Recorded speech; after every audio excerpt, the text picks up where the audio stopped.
for number 5, they give you a sequence and ask which sigma notation correctly indicates that.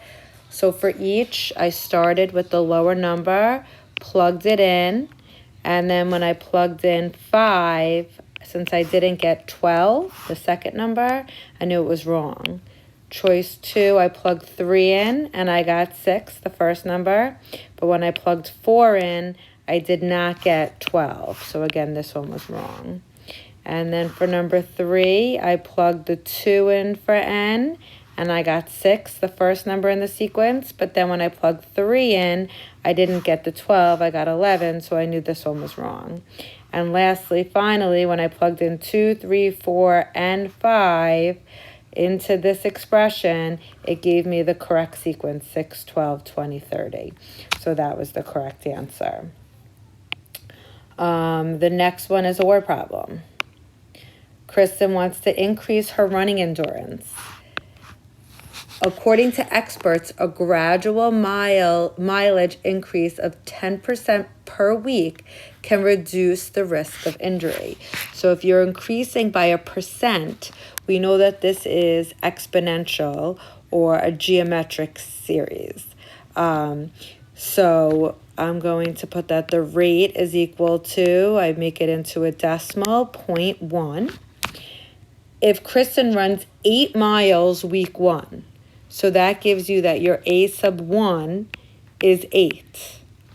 Which expression could help her find the total number of miles she will need to run over her 6-week training course? So that's why the 2 sigma notations that we're going to look at have n equals 1 to 6. That's week 1 to week 6. The question is, are they going to have, both of them have, when you think of what an exponential function looks like, the A sub 1 r, and then the question, is it going to be just x, or is it going to be x minus 1?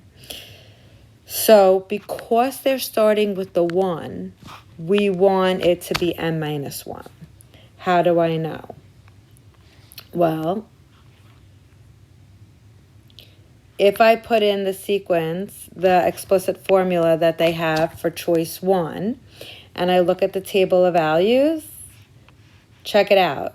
In week 1, right here, you could see in the table that the output is 8 miles. If I didn't do that minus 1 there, then if I look at the table of values, week 1 is 8.8 because I would have to start at 0 for you to see that has shifted the graph over to the right one and has 0 as 8 instead of 1. So if the sequence starts with 1, you need the n minus 1 up here. If it started with 0, then it would have been here. If I put 0 here, and this is 5, then this would be equivalent as well.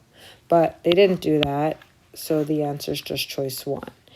Starting with week 1, you need to have n minus 1 in there for it to line up correctly. So the one that's on my calculator right now is incorrect. It's choice 1. Okay, so tomorrow you're going to do some